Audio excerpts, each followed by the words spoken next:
पुण्यामधील कसब्याचे आमदार रवींद्र धंगेकर यांना ठिय्या आंदोलन महागात पडण्याची शक्यता आहे। कारण पुणे पोलिसांनी धंगेकर यांच्या विरोधात गुन्हा दाखल केला आहे। 2 दिवसांपूर्वी रवींद्र धंगेकर यांनी सहकार नगर पोलीस ठाण्यामध्ये जाऊन भाजप विरोधात आंदोलन केलं होतं आणि त्यावेळी रात्री उशिरापर्यंत पोलीस स्टेशनमध्ये गोंधळ सुरूच होता। यानंतर आता बेकायदेशीर पद्धतीने जमाव केल्याप्रकरणी धंगेकर यांच्यासह 30 ते 35 जणांवर गुन्हा दाखल करण्यात आलाय।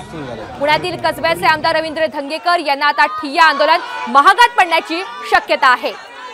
या संदर्भातली अधिकची माहिती आपल्याला अक्षय बडवे देत आहेत। अक्षय, काय सांगाल? पुणे पोलिसांनी धंगेकर यांच्या विरोधात आता गुन्हा दाखल केलेला आहे।